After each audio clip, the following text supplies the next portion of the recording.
하늘에서 내려오신 분이 보여주신 사랑에 대한 말씀입니다. 예수님은 그저 천국을 이야기하고자 하신 것이 아닙니다.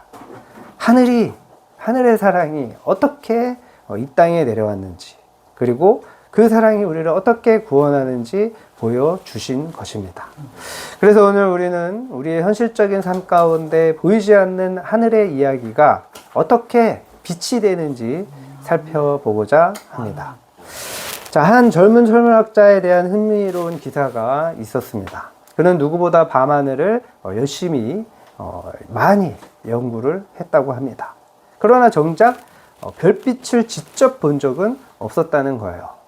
항상 천체 만원경의 데이터와 또 그래프, 그리고 수치 속에서 별을 분석했을 뿐인 것입니다. 그런데 어느 날 전기가 끊긴 깊은 산 속에 있는 관측소에서 그는 처음으로 맨눈으로 만원경이 아닌 맨눈으로 하늘을 올려다 봤습니다. 그 순간 그는 눈물이 저절로 흘렀다고 합니다. 그토록 오랫동안 연구했던 그 별빛이 그렇게 아름다운지 몰랐던 거예요.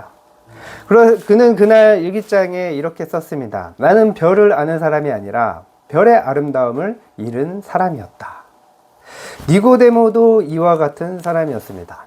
그는 성경의 내용을 아주 달달 깨고 있었고, 또 성경의 빛은 보지 못했습니다. 율법은 알았지만 그 율법 안에 담긴 그 하나님의 마음은 몰랐던 것입니다. 그래서 예수님은 말씀하십니다. 10절과 12절에 같이 읽겠습니다. 너는 이스라엘의 선생으로서 이러한 것들을 알지 못하느냐? 내가 땅의 일을 말하여도 너희가 믿지 아니하거든. 하물며 하나님의 일을 말하면 어떻게 믿겠느냐? 예수님이 말씀하신 땅의 일이란 하나님이 눈에 보이게 행하신 일들입니다.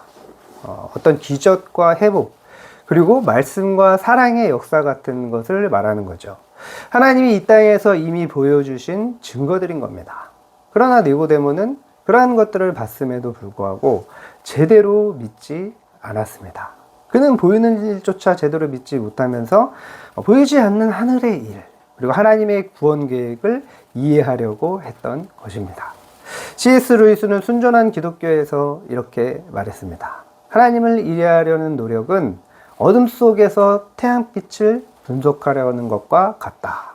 태양은 분석의 대상이 아니라 빛을 주는 존재이다. 니고데모는 밤하늘을 분석하려던 그 젊은 천문학자와 같은 사람이었습니다. 그러나 믿음은 분석이 아니라 관계입니다. 신앙은 계산이 아니라 진정한 사랑으로 시작되는 것입니다. 우리가 신앙생활을 하면서 가끔 이런 실수를 합니다. 하나님을 시험 문제 풀듯이 풀려고 하는 그런 실수를 하는 거죠. 왜 내 인생은 이렇게 어렵습니까? 왜 하나님은 저 사람은 복을 주면서 저는 기다리게만 하십니까? 왜 기도해도 바로바로 응답이 없는 것입니까? 그러나 예수님은 말씀하십니다. 하늘의 일은 너희의 논리로 설명되지 않는다. 하늘의 일은 내가 보여주는 것이다. 그것이 13절의 말씀인 거예요. 13절 같이 읽겠습니다. 시작. 하늘에서 내려온 자, 곧 인자 외에는 하늘에 올라간 자가 없느니라. 하늘을 아는 길은 오직 한 분, 하늘에서 내려오신 예수님 뿐이라는 거예요. 우리는 하나님을 이해하기 위해서 노력하지만 하나님은 우리에게 이해보다는 만남을 원하시는 분이십니다. 상처 입은 치유자에서 저자 헨리 나이웨는 이렇게 말했어요. 하나님께 나아가는 길은 우리의 지식이 아니라 우리의 상처를 통해서 열린다. 우리는 땅의 일도 제대로 알지 못하면서 하늘의 일을 통제하려고 하는 것입니다. 이것이 첫 번째 메시지예요. 너는 땅의 일조차 이해하지 못하고 있다. 역설적으로 인간의 한계는 결코 절망의 이유가 아닙니다. 그 한계는 하늘이 열리는 지점인 거예요. 우리가 모르겠습니다 라고 할 때 예수님은 말씀하십니다. 그래서 내가 왔다. 그래서 내가 왔다. 아무리 주도와 나침반을 가지고 있어도 하늘에 별이 없다면 밤의 사막에서 길을 걸어갈 수가 없습니다. 예수님은 바로 그 별, 그 빛, 하늘에서 내려오신 길잡이이신 것입니다. 그렇다면 그 예수님이 보여주신 하늘의 일, 하늘의 사랑은 어떤 모습일까요? 왜 그분은 하늘에서 내려오셨을까요? 그 놀라운 사랑의 비밀이 오늘 본문 16절에 있습니다. 한 신문 칼럼에서 다룬 이야기가 있습니다. 어느 시골 마을의 초등학교 앞에서 한 아기 엄마가 매일 아침 작은 전동 휠체어를 밀고 있었습니다. 휠체어에는 어린 아들이 앉아 있었어요. 안타깝게도 이 아들은 태어날 때부터 다리를 쓰지 못했습니다. 이 엄마는 아들을 매일 학교 교실 문 앞에까지 데려다 주고 아들이 교실 문 안으로 들어가면 한참 동안 서서 바라보다가 조용히 돌아섰습니다. 어느 날 기자가 그 모습을 보고 이 엄마한테 물어봤습니다. 어머니, 매일 이 길을 오가시느라 힘들지 않으신가요? 어떻게 이렇게 매일 이렇게 힘들게 하시나요? 어머니는 잠시 미소 짓더니 이렇게 말했습니다. 힘들지 않다면 거짓말이겠죠. 그렇지만 제가 이 길을 걸어가야 우리 아이가 배울 수가 있습니다. 그 말이 가슴을 찌릅니다. 사랑이란 힘든 길을 대신 걸어가는 것이다. 요한복음 3장 16절은 바로 그 사랑의 본질을 보여줍니다. 하나님이 세상을 이처럼 사랑하사 독생자를 주셨으니 이는 그를 믿는 자마다 멸망하지 않고 영생을 얻게 하려 하심이라. 여기서 이처럼은 헬라어로 후토스예요. 후토스. 이런 방식으로 이렇게 행동하셨다라는 뜻이에요. 즉 하나님이 세상을 사랑하셨다는 말은 감정적인 표현이 아니에요. 행동으로 드러난 사랑이라는 것입니다. 그 사랑은 말이 아니라 보내심으로 나타났습니다. 독생자를 주셨다. 그분이 직접 우리를 위해 힘든 일을 걸어오셨다라는 뜻입니다.